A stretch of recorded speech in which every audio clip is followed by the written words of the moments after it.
오늘은 비. 여러분, 비. 제가 비하면 이거는 좀 기니까 제가 비 맞기 전엔 하면 여러분은 무섭고 맞으면 별거 아니다. 아시겠죠? 네. 비 맞기 전엔 맞으면 자, 오른손을 드시고 우리 어린이들도 그래 주무시는 분들 빼놓고는 자, 우리 로아가 해주니까 목사님 얼마나 기쁜지 몰라. 자, 비 맞기 전엔 맞으면 비 맞기 전엔 맞으면 할렐루야. 이 단순한 진리를 기억하시면 좋겠습니다.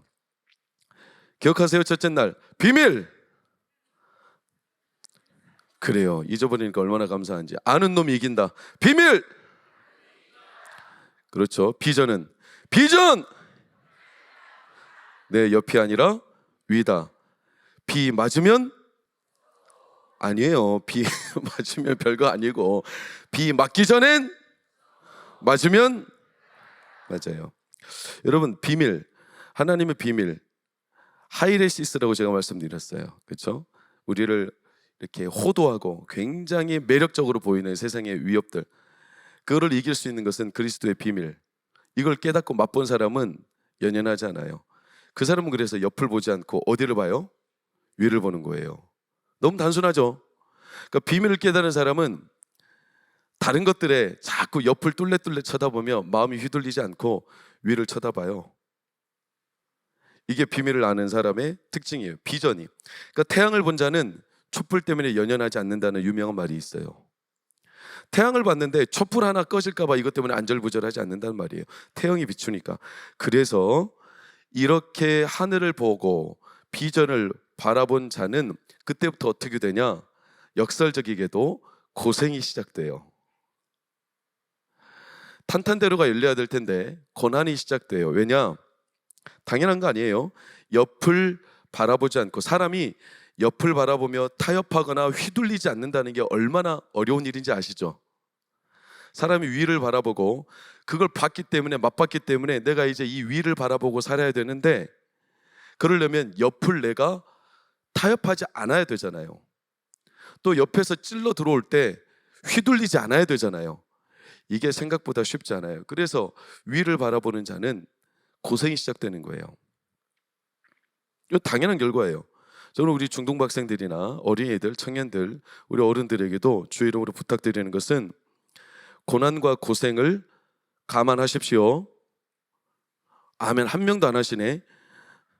고난과 고생을 당할 각오하십시오. 그게 비밀과 비전을 맛본 사람들의 특징이에요. 근데 사람들이 착각해요. 해 뜨고 화려한 날만 올 거라고 생각하는 거예요. 웬걸요? 하늘 쳐다봐 보세요. 위를 쳐다봐 보세요. 해만 뜹니까? 비가 갑자기 쏟아지지.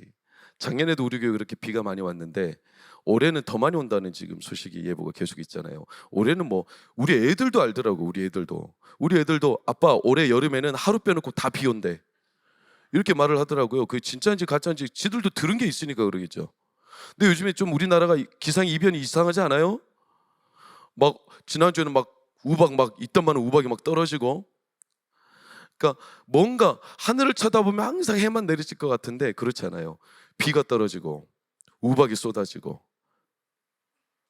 여러분, 바울이 그래서 우리에게 뭐라고 말한 거냐면 24절을 보면, 빨간색 시작, 그리스도의 남은 고난이라고 말하잖아요. 여러분, 이게 참 오해가 될 만한 일인데, 예수님의 남은 고난이 있습니까?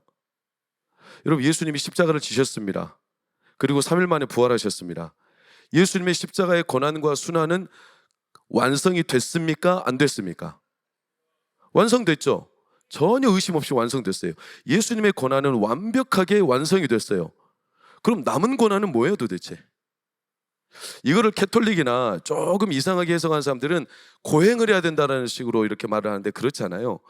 예수 그리스도의 고난은 완벽하게 끝났습니다. 그런데 이거예요. 너무 완성이 완벽하기 때문에 우리가 그 완성을 확실하게 알고 봐버렸기 때문에 우리도 그 길을 안 갈 수 있다 없다? 없다. 안 갈 수가 없다. 너무나 확실하고 너무나 완벽하기 때문에 그 길을 우리도 갈 수밖에 없다. 이게 그리스도의 비밀을 깨달은 사람은 위를 바라볼 수밖에 없고, 위를 이미 맛본 사람은 그 길을 계속 따라갈 수밖에 없고, 그러니까 그리스도의 고난이 너무나 완벽하기 때문에 그 길을 경험한 자는 안 갈 수가 없어요. 저와 같은 목사들 이야기를 뭐 공감하실지는 모르겠지만 제 동료들 가운데 목사들이 많죠, 당연히. 근데 그 목사님들 가운데는 저는 극적인 경험이 많지는 않아요. 저는 너무 아버지 밑에서 목사 가정에서 그래도 좀 평화롭게 신앙생활을 하는 케이스인데 어려운 가정들 많죠. 물론 저희 아버지도 개척교회 목사였기 때문에 아마 굉장히 저도 어린 시절에 뭐 이렇게 억울하거나 조금 부끄럽고 이렇게 굉장히 목사 가정이 힘들었던 경우도 있죠. 우리 유일스 목사님도 아마 그런 게 있을 거예요. 근데 목사님들 가정에서 자란 아이들이 대부분 보면 뭐 아니면 돈데 목사를 안 한다고 그래요. 왜 그럴까요? 너무 명확하게 봐버렸거든. 뭐를요? 고생하는 걸 너무나 오랜 시간 봤거든요. 20년, 30년 보거든요. 그 고생을 하는데도 인정을 못 받는 경우도 너무나 많이 봤거든요. 그 고생을 하면서도 마지막 은퇴할 때 땡전 한 푼 없이 쫓겨가는 경우도 봤거든요. 나는 목사 안 한다. 난 목사 안 해. 절대 안 해. 이렇게 했던 사람들이 제 친구들 가운데도 근데 어느 날 만나보면 목사하고 있어. 왜 그럴까요? 부정할 수 없는 분을 만나버린 거예요. 너무나 확실하잖아요. 싫은데도 그 길을 갈 수밖에 없는 거예요. 왜 남은 고난이 있냐고 말하냐면 우리가 그리스도의 남은 고난이 왜 있겠어요? 그런데 그분이 너무나 완벽하게 그 고난을 우리에게 확실하게 이루신 거예요. 그러니까 우리가 이걸 맛보고 경험하고 이걸 알게 체험하게 되면 사람이 그 길을 따라갈 수밖에 없게 돼요. 그래서 예수님과 똑같이 따라가면 우리도 뭘 경험할까요? 고난을 경험하죠. 그게 남은 고난이에요. 우리에게 남겨진 고난이에요. 그러니까 바울은 원래 제일 잘 나가는 사람 아닙니까? 사도 바울이 잘 나가는 사람이 뭐 히브리인, 뭐 가말리엘, 또 뭐 이건 말하면 두 잔소리니까. 그러니까 이 바울이 그냥 그대로 자기 인생을 갔다면 탄탄대로고 평안하게 살았을 텐데 바울이 부정할 수 없는 걸 만나버렸네. 언제? 다메섹으로 올라가다가 거기서 예수님의 빛이 비쳤고 예수님이 그를 직접 불렀네. 그래가지고 그때부터 바울이 이거를 부정할 수가 없어서 그가 위를 맛보는 순간 이제 그 길을 따라가는 거예요. 그때부터 바울에겐 고생이 시작된 거예요. 그 전까지는 탄탄대로였어요. 그런데 예수님을 만난 순간 그때부터 고난의 길이 열렸어요. 고난의 행군이에요. 그래서 고린도후서 12장 2절을 보면 바울의 가장 극적인 신비로운 체험이 뭐냐면 우리 중등부 빨간색만 시작. 셋째 하늘. 유대인들은 우리 물리적으로 보이는 하늘 그 위에 우주 그 위에 영계가 있다고 믿어요. 하나님이 계신 천상계. 근데 바울은 그 천상계를 보고 듣고 맛보아 버렸어요. 너무나 확실하게. 그래서 그는 이제 이 길을 부정할 수가 없어. 그 길을 갈 수밖에 없어. 그래가지고 어떻게 되냐? 7절 바울의 고백이에요. 이게 너무나 크다는 거예요. 이걸 내가 봐버렸는데 너무나 커서 나중에 어떻게 되냐? 10절을 보세요. 내가 그리스도를 위하여 능욕, 궁핍, 박해, 곤고를 이 고난을 당하면서도 뭐 한다? 기뻐한대요. 그러니까 이게 무슨 말이냐? 아니 이렇게 어려운 일을 당하면서 기뻐한대. 사이코패스야 뭐야 도대체? 그게 아니라 이런 고난, 고생 바가지인 길인데도 불구하고 그 길을 덮어버리는 빼앗기기 싫은 기쁨이 있었다는 거예요. 이게 바울의 고백이에요. 사람이 그런 거예요. 비밀을 깨닫고 위를 보게 되고 그래서 하늘을 바라보면 태양빛만 내릴 거라고 생각했는데 비가 쭈르륵 내리고 우박이 내리는데도 그 위를 쳐다보는 것을 그만둘 수가 없는 거예요. 이게 맛본 사람의 특징 아니겠어요? 여러분 그 봤어? 우리 어린이들? 어제 뉴스 봤어요? 우리 성도님들은 너무 고룩해가지고 성경만 들여다보고 사니까 나 같은 것이나 뉴스 보고 살지. 뉴스 보니까 깜짝 놀라. 어디 평택 어디 도로인가 모르는데 방음 터널에 블랙박스에 찍혀서 한번 봐봐요. 맞힌 사람 뭘까? 우와 뭐가 보이지? 저거 봤어? 좀 느리게 봐볼까요? 이게 느리기가 안 되네. 자 제대로 된 사진 한번 볼까요? 방음터널에 이게 찍혔어. 그래가지고 이 기사가 아이 저 귀신이야 뭐야 하고 난리가 났어. 이거 본 사람 방음터널을 위해서 사람. 그래가지고 출동했어요. 알고 보니까 너희들이더만 15살 중학생 15살 중학생 여자가 저기 올라간 거예요. 시설 점검하는 안전 사다리를 타고. 왜 올라갔어? 물었더니 노을이 지는 하늘이 너무 예뻐서 하늘 보려고 올라갔대. 이야, 여러분 생각해 보세요. 내 딸이 노을이 지는 게 너무 예뻐서 방음 터널 위에 올라갔다고 하면 우리가 당장 튀어나오는 정겨운 말이 미친년, 이거 튀어나오지 않겠어요? 그거 봤어? 안 봤어? 2일 전에 롯데타워 봤어? 봐봐, 롯데타워. 저 뭐 보여? 뭐? 좀 가까이서 볼까요? 맨몸으로 사람이 올라갔어. 롯데타워 73층까지. 영국 사람이에요. 영국 사람 27살. 그래가지고 이렇게 나중에 끌려 내려와서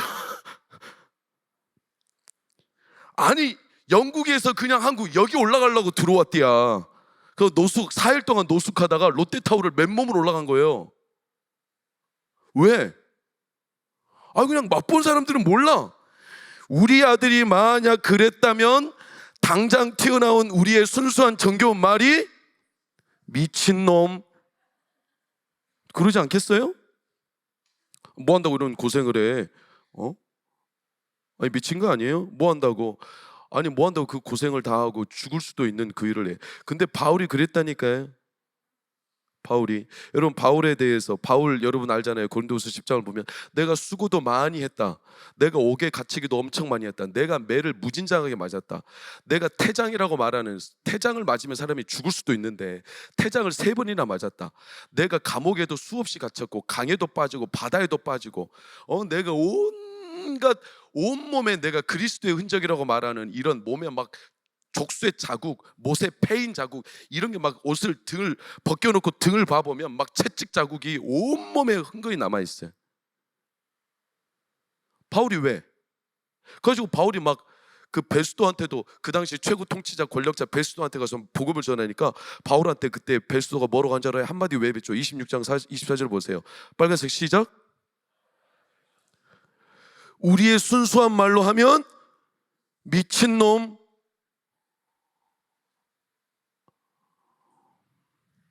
왜 이렇게 생고생을 하면서? 멈출 수가 없기 때문에 그래요. 비밀을 맛보고 비전을 보고 하나님께서 그 비전 때문에 내 영혼이 감동이 되면, 위를 쳐다보기 시작하면 그때부터 비가 쏟아지는데도 멈출 수가 없어요. 여러분 솔직하게 예수 믿고서, 우리 어린이들 때문에 좀 상스러운 얘기지만 뭐 너희들도 욕을 다 할 테니까 그냥 이해하고 들어라.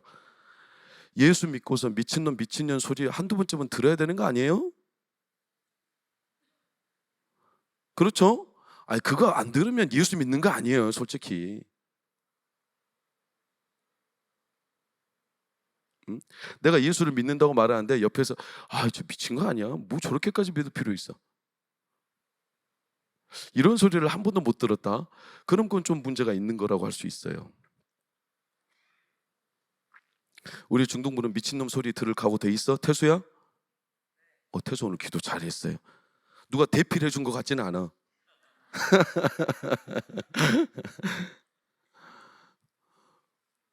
우리 주아 미친년 소리 들을 각오 돼 있어?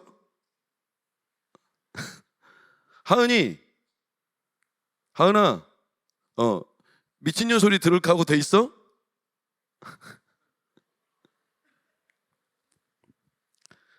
비 좀 맞아볼 거요?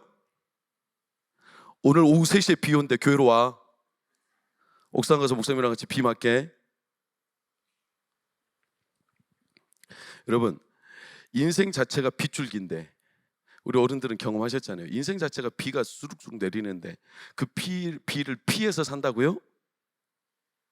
비 맞을까 봐 막 두려워가지고, 비에 젖을까 봐. 인생이,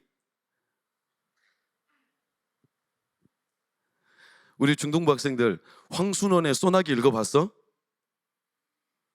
읽어봤어? 수원이 읽어봤어? 요원이 읽어봤어? 오이구야. 태수는 읽어봤어?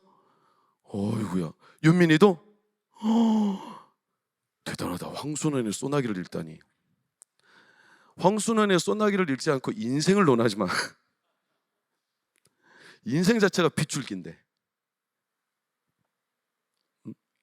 여러분, 제가 예전에 오후 예배 때 그런 설교를 한 적이 있어요. 목적이 없는 배는 어떤 바람도 순풍이 아니라고 그래요. 목적 없이 그냥 흘려 떠내려가는 표류하는 배는요, 바람이 동풍이 불든 서풍이 불든 다 귀찮다. 만사가 귀찮아. 목적이 있으면 어떤 바람이든 그 사람에게는요, 그 바람이 고마운 바람입니다. 우리 학생들이, 우리 자녀들이 인생의 좌표를 찍고 가지 않으면 반드시 표류하게 되어 있어요. 좌표가 없이 어디로 갈지도 모르고, 그러니까 표류하는 거예요. 그냥 떠내려가는 대로. 비가 오면 그렇게 싫어. 여러분, 우리 자녀들이 그렇게, 저는 이 세상을 살 수도 없지만 살지 않아야 되리라고 보고. 여러분 어떻습니까? 인생은 두 종류가 있다고 하는데, 우리 중등학생들, 우리 청년들, 우리 어린이들 어른들 어떻게 생각할지 모르겠어요. 믿으면 할 수 있다와 믿어도 할 수 없다. 인생은 두 종류예요. 믿으면 할 수 있다, 믿어도 할 수 없다. 뭐가 맞아요? 믿으면 할 수 있다, 믿어도 할 수 없다. 뭐가 맞아요, 청년들? 우리 어린이들, 믿으면 할 수 있다, 믿어도 할 수 없다. 뭐가 맞아요? 이제 마지막 중등부, 믿으면 할 수 있다, 믿어도 할 수 없다. 뭐가 맞아요? 둘 다 맞아요. 둘 다 맞아요. 왠 줄 알아요? 믿은 대로 되기 때문에 그래요. 믿으면 할 수 있다라고 믿는 사람은 진짜 그렇게 되는 거고, 믿어도 할 수 없다라고 믿으면 진짜 그렇게 되는 거예요. 두 종류. 인생은 너무 단순하죠. 그런데 비 맞을까 봐 평생 두려워서 그 비가 내리는 걸 피해 가려고 애쓰는 게 인생이 성공인 것처럼, 여러분 그렇게 인생을 통과할 수 없어요. 근데 비가 참 신기한 게, 한번 딱 맞고 옷이 젖잖아요. 그럼 별거 아니라는 생각이 들어. 그때부터는 별거 아니에요. 오히려 자유하게 돼. 일종의 맷집이 생기는 거예요. 맷집. 맞아본 사람이 맷집이 생기듯이 맷집이 생겨요. 그래서 그런 사람들은 옆을 보면서 연연하지 않죠. 그래서 그 사람은 비가 내려도 계속 나갈 수 있는 거예요.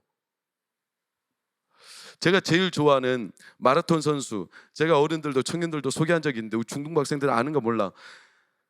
미카엘 에크바리라고 들어봤어요? 내가 제일 좋아하는 마라톤 선수인데, 미카엘 에크바리 17살 때인가 스웨덴에서 마라톤 대회에 출전했어요. 근데 그때 가다가 배가 너무 아파가지고 뭐 했는지 봐봐. 지금 뭐 했어? 똥 싸버렸어. 달리다가 똥을 쌌다고. 그런데 끝까지 튀었어요. 마라톤 종주 지점까지.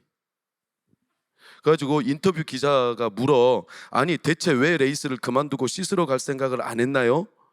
그랬더니 이 미카엘 에크바리 뭐라고 대답하냐면, 시간 낭비니까요. 한 번 멈추면 그 다음에도 또 멈추게 되게 쉽지요. 그러면 습관이 됩니다. 그래서 안 멈춘 거예요. 그 대회에 몇 위를 했냐면 19위를 했어요. 여러분 19위가 적은 것 같죠? 등수가 4만 명 중에 19위예요. 4만 명 중에. 그 다음에 출전해서 9위를 했어. 9위를. 3년 뒤에 출전해서 스웨덴 신기록을 세웠어.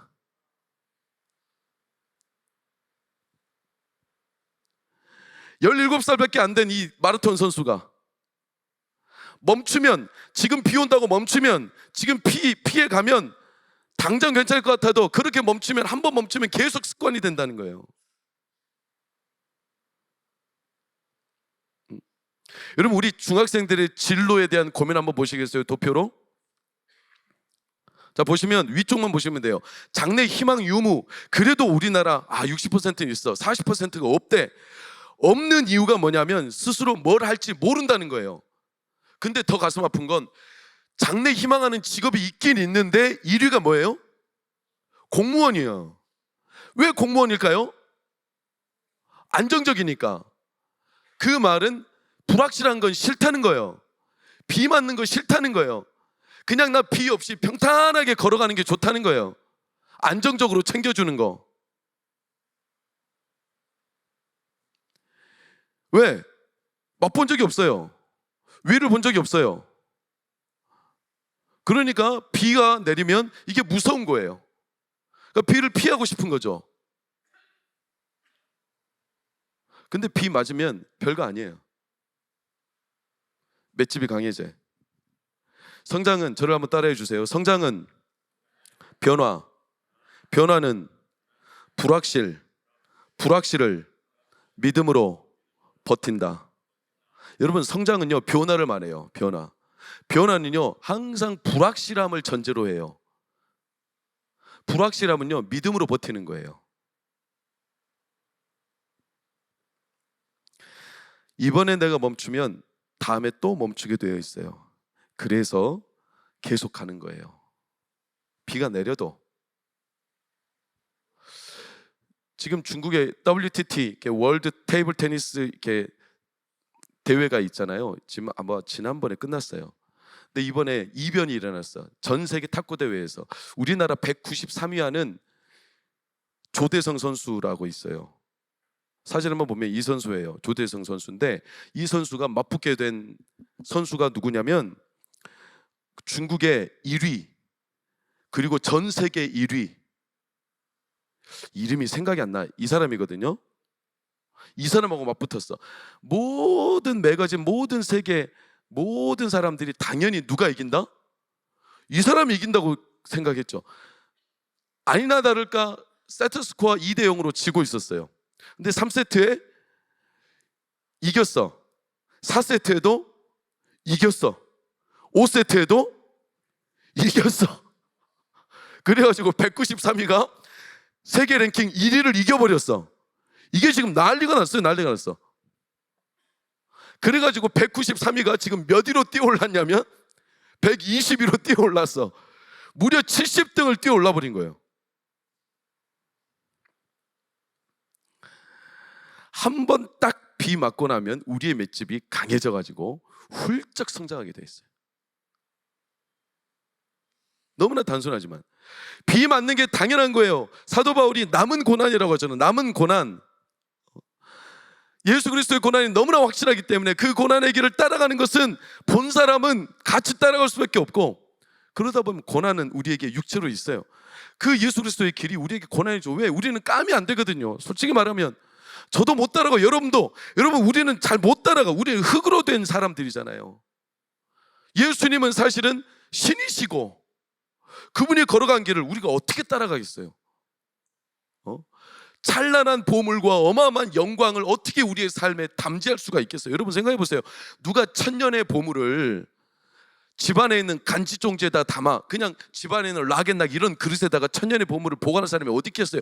이런 보물을 저기 프랑스 루브르 박물관 이런 데다가 가가지고 삼중 금고로 돼가지고 레이저 센스가 달려가지고 좀만 움직임이 포착되면 삐삐 울리는데 이런 데다 보관해야 그 보석이 감당이 되지. 근데 이런 보물을 허접한 데다가 누가 보관하겠어요? 근데 하나님이 우리한테 어떻게 하셨냐면 26절 27절을 보세요. 이 비밀이 예수 그리스도를 통하여 만나게 되는 이 보물이 만세와 만대로부터, 그러니까 1000년이 아니라 10,000년 이상 되는 어마어마한 이 보물을 우리의 삶에다가 넣어버린 거예요. 그러니 우리가 이걸 어떻게 감당하겠어요? 부대끼지. 그러니까 삶이 고난당할 수밖에 없어. 어마어마한 걸 우리가 담지하고 있기 때문에 그걸 우리가 보존하고 지키고 품고 간다는 것은 이건 어마어마한 우리의 삶의 고난인 거죠. 차라리 몰랐으면 그만이지만 알기 때문에. 그래서 바울이 24절에 다시 말하지만 이 고난을 내 육체가 지금 지고 가고 있다고 말하는 거예요. 여러분, 이때 성도와 우리 학생들, 우리 중등부, 우리 어린이들, 청년들은 쑥 크는 겁니다. 그 예수 그리스도의 영광과 그 비밀을 맛볼 때, 맷집이 확 크는 겁니다. 우리 부모님들은 다 잘 알잖아요, 그렇죠? 김철 집사님도 잘 아실 거예요. 우리 강명희 권사님도 잘 아실 거예요. 애들이 한번 크게 아프고 나면 어떻게 되죠? 쑥 커요. 애들이 한번 크게 아프고 나면 확 큽니다. 제가 여러 번 말씀드렸지만 제 조카 예배가 만 1살 때 간 종양 4기를 판정받고 죽을 위기를 겪으면 4번의 대수술이라 하면 보통 10시간 넘어가는 수술이잖아요. 요만한 아기가 대수술을 4시간, 10시간 넘어가는 걸 4번이나 받았어. 온몸에 죽어야 되는 아기였어요. 죽어야 되는 아기. 다 죽은다고만 했어요. 그런데 걔가 살아났어요. 살아나니까 애가 4살, 5살밖에 안 되는데 애가 마음이 어른이에요, 어른. 너무 커버렸어요. 걔는 요즘에 미숙합니다. 아직도 지금 22살, 3살인데도 키가 보통 꽃 같은 또래보다 많이 작습니다. 몸이 빈약하죠. 왜냐? 어릴 때 너무나 심하게 아파버려가지고. 그래도 웬만한 고통이에요. 낑낑거리지 않아요. 왜냐하면 아파봐가지고 이 고통은 충분히 몸으로 감당해. 여러분, 다윗이 골리앗을 안 만났다면 다윗이 될 수 있었겠어요? 요셉이 감옥에 안 갇히고 요셉이 노예로 안 끌려갔다면 그가 요셉이 될 수 있었겠습니까? 여호수아가 여리고성을 만나지 않았다면 여호수아가 될 수 있었을까요? 다니엘이 사자굴에 떨어지지 않았다면 다니엘이 그 시대를 아우르는 하나님의 사람이 될 수 있었을까요? 다니엘의 세 친구를 보세요. 풀무불에 던져졌기에 그래서 그들이 그 시대를 이겨낸 거 아니에요? 모든 부모들의 원함은 우리 자녀들이 고난 없이 고통 없이 평탄하게 길을 가기를 바라겠지만, 여러분 죄송하게도 하나님을 제대로 믿기를 바라십니까? 내 자녀들이, 우리 다음 세대가 하나님을 제대로 믿기를 바라십니까? 제대로 믿기를 바라십니까? 그렇다면 고난을 감안하십시오. 고난을 감당하셔야 합니다.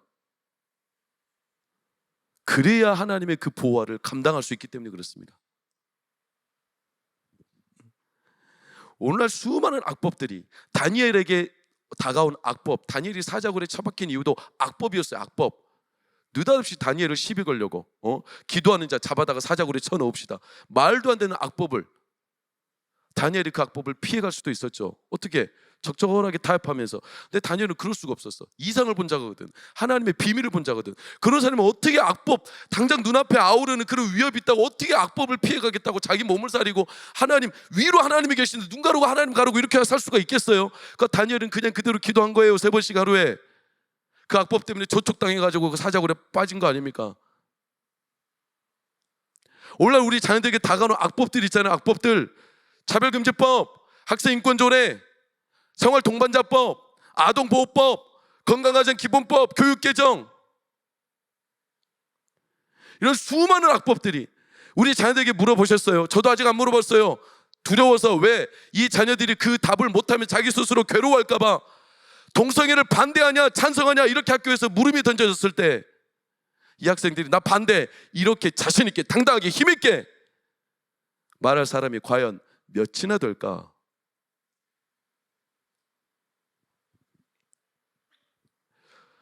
제가 어제 우리나라 영락교회에서 열리는 목회자 3,000명이 모이는 3,000 차별금지법 반대 집회에 다녀왔어요. 목회자들이 모여서 함께 기도, 연합기도를 했습니다. 굉장히 뜨거웠습니다. 가슴이. 아직도 목회자들이 그래도 이 나라를 고민하고 기억하고 기도한다는 게.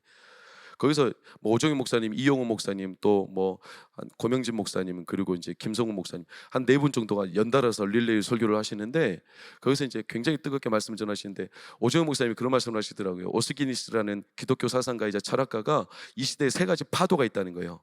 우리를 위협하는 3가지 파도가. 첫 번째는 레드 웨이브, 두 번째는 블랙 웨이브, 세 번째는 레인보우 웨이브라는 거예요. 레드 웨이브는 뭐냐면, 레드가 뭐죠? 빨간색이에요. 레드 웨이브는 뭐냐면 공산주의, 한국과 전 세계 공산주의의 파도가, 바람이 점점 강하게 덮어온다. 두 번째, 블랙 웨이브는 뭐냐면, 블랙이 히잡, 무슬림 사람들이 쓰는 거죠. 히잡, 무슬림의 웨이브가. 우리나라 지금 대구 난리 났잖아요. 지금 대구시장 누군지는 내가 말은 감이 안 하지만 그 시장이 대구에 누구하고 짜가지고 뭐라고 하는지 페이스북에도 뭐라고 올리는지 아시죠? 대연동에 이슬람 사원 반대하러 간 집회 목회자들과 기독교인들을 싸그리 사이비 종교 집단으로 매도해버렸어요. 페이스북에다가. 세 번째, 레인보우 웨이브예요. 레인보우가 뭐죠? 무지개죠. 무지개는 뭐죠? 동성애를 말해요. 전 세계, 한국뿐만 아니라 전 세계를 강타하고 있는 세 가지 웨이브가 있다. 레드 웨이브, 블랙 웨이브, 레인보우 웨이브. 그래도 여러분 기도하고 기뻐하고 하나님 앞에 힘을 내시기를 축복합니다. 왜냐? 수많은 나라가 레드, 블랙, 레인보우 웨이브 앞에 지금 넘어지고 있고, 레인보우 웨이브는 이제 다 무너졌어요. 놀랍게도 한국 교회는 지금 버티고 있어요. 17년 동안 동성애와 싸우고 있어요. 가능합니다. 충분히 가능합니다. 왜? 우리의 자녀들은 성령의 웨이브, 파워 웨이브. 그래서 이번 여름 사역의 모든 흐름이 파워 웨이브 아닙니까? 레드보다 블랙보다 레인보우보다 훨씬 강력한 성령이 일으키시는 파도. 이 웨이브에 우리 자녀들이 하나님 앞에 그들의 몸과 삶을 맡기고 자라가기를 축복합니다. 비를 맞으면 좀 어때요? 맞고 나면 쑥쑥 커요. 쑥쑥 커. 바울이 그래서 골로새 에바브라에게 그걸 전수하는 거예요. 남은 고난이 있다. 남은 고난. 너희가 이제 막 예수를 믿고 갓 태어난 골로새 교회, 20명밖에 안 되는 신생교회, 오늘날 따지면 10대, 20대 청소년, 청년들밖에 안 되는, 세상과 싸워서 너무나 어렵고 금세 파도에 밀려갈 수밖에 없는 약하디 약한 이런 신생교회, 너희가 뭘 가지고 싸울 거냐? 그 거대 거인과 같은 로마와 싸워야 되는데 골로새 교회가 뭘로 싸울 거냐? 뭘로 골로새 교회가 그 로마와 맞붙어서 이길 수 있느냐? 딱 한 가지죠. 미치지 않고서는 불가능합니다. 미치지 않고서는. 그 미치는 게 어디서부터 출발하냐면 하나님을 맛보고 하나님의 비를 우리가 감당할 때 그들의 맷집이 성장해서 골로새 교회가 이길 수 있고, 그래서 골로새 교회가 놀랍게도 로마시를 전복했던 겁니다. 그 20명밖에 안 되는 교회가. 그러니 우리 사랑하는 어린이들, 우리 중등부 오늘 밤 나온 거 환영하고 축복하는데 마음을 단단히 먹어. 비 맞자. 알겠지? 비 맞아요. 비 맞을 각오하고 예수 믿고, 비 맞을 각오하고 하나님을 믿어요. 나 편하자고 믿지 않고 비 맞을 각오하고. 다시 한번 외칩시다. 비 맞기 전엔, 비 맞으면 별거 아니에요. 별거 아니에요. 그래서 에바브라에게 남은 고난을 지금 전수하고 있는 거예요. 사도 바울이. 그 에바브라뿐만 아니라 골로새서 4장, 이건 토요일 정도에 전할 테지만 4장에 보면 이 바울의 권면에 사람들이 에바브라를 비롯해서 마음이 그들이 바울에게 바울의 이 조언을 받아줬어요. 너희들 비 맞자. 너희들 남은 고난 같이 가자. 그때 에바브라, 뭐 아리스다고, 디모데, 또 뭐 마가, 이런 사람들이 똑같이 감옥에 갇혔어요. 피하지 않고. 아직 세상에 로마라는 거대한 세력 앞에 너무나 놓이기 안타까운 젊은 세대들인데 그걸 다 받아준 거예요. 그래서 바울이 마음이 애틋한 거죠. 마음이 너무나 쓰이는 겁니다. 이 사람들이 내 편지를 받아주고 같이 비 맞기를 즐겨하고 같이 고난에 동참하고. 그러니까 바울이 너무나 마음이 쓰이는 거예요. 바울이 지금 어디 있다고요? 자기도 로마 감옥에 있다고요. 그래가지고 바울이 그들에게 1장 29절을 보세요. 그들에게 힘을 주며 말하잖아요. 29절 다 같이 시작. 이를 위하여 나도 내 속에서 능력으로 역사하시는 이의 역사를 따라 힘을 다하여 수고. 나도 안다. 너희들 힘든 거. 그래서 나도 힘을 다하여 수고한다. 내가 너희를 위하여 얼마나 같이 힘쓰는지 기억했으면 좋겠다. 너희만 아니라 나도 같이 싸우고 있다. 우리 같이 비 맞자. 이렇게 예수님이 그런 마음이에요. 예수님이 이런 마음이에요. 스데반이 돌에 맞아 죽을 때 예수님은 어쩔 줄 몰라가지고 하나님 보좌 우편에 앉아 계시다가 일어나셨어요. 어쩔 줄 몰라서. 왜? 이제 막 집사로 기름을 받은 자가 이제 막 하나님의 그 탁월한 기쁨을 누리며 살아가고 자기 인생을 걸어가야 되는 이 사람이 집사 된 지 얼마나 됐다고? 그가 돌에 맞아 죽을 때 하나님의 마음이 어떻겠어요? 예수의 마음이 어떻겠어요? 왜 그럼 스데반의 돌에 맞아? 예수 그리스도의 길을 따라가려 하다 보니까. 그래서 예수님이 어쩔 줄 몰라가지고 보좌 우편에서 벌떡 일어났어요. 근데 참 고맙죠. 그 스데반이 돌에 맞는데도 그 예수님과 눈이 마주친 거 아닙니까?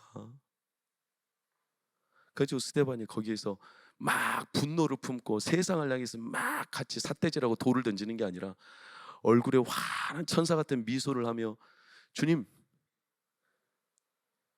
주님과 눈이 마주친 스데반이 그 주님 때문에 당하는 고난, 비가 내리는데도, 돌의 비가 억수로 내리는데도 그거 아랑곳하지 않고 주님 바라보며 그 비를 온몸으로 받아낸 거 아닙니까?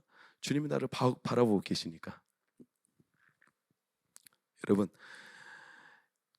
우리 자녀들이 평탄하고 행복한 길을 걸어가기를 바라지만 저는 우리 자녀들이 그보다 비를 막고 맷집이 단단한 자녀들이 되기를 축원합니다. 그렇게 되기를. 우리 자녀들 중등학생들은 기뻐하세요. 행복해하세요. 왜냐하면 여러분들을 그래도 혼자 두지 않고 바울 사도처럼 마음이 쓰여가지고 가만히 두지 않고 기도하는 어른들이 많아. 어제도 그 교회 갔을 때 너무나 제가 기도할 때마다 눈물이 너무나 터지는 거예요. 왜냐? 후배들을 생각하고 자녀들을 생각하니까 마음이 너무 이제 뜨거운 거예요. 아니 나야 우리 어른들이야 이 시대 지나가면 지나가는 건데 우리 자녀들은 이 시대를 어떻게 살아야 되나 그 생각을 하니까 너무나 마음이 쓰이는 거예요. 그래도 고맙죠. 그 앞에 선 단에 선 수많은 목회자들이 한결같이 이런 말을 하는 거예요. 뭐냐면 우리가 적어도 우리 자녀들에게 우리 후세대들에게 부끄러운 어른은 되지 말자. 이런 어른들이 여러분 곁에 있어. 이런 어른들이 여러분 곁에 있어. 그러니까 여러분 힘내십시오. 우리 청년들도 힘내십시오. 이런 어른들이 여러분 곁에 있고 우리 어른들이 여러분들을 위해서 지지하고 기도할 겁니다. 그렇게 우리 자녀들 세대가 비 맞기 전에 좀 무섭다고 피하지 않고 비 맞아도 얼마든지 별거 아니라고 생각하고 의연하게 그들의 길을 걸어가는 우리 자녀들 되기를 예수 이름으로 축원합니다.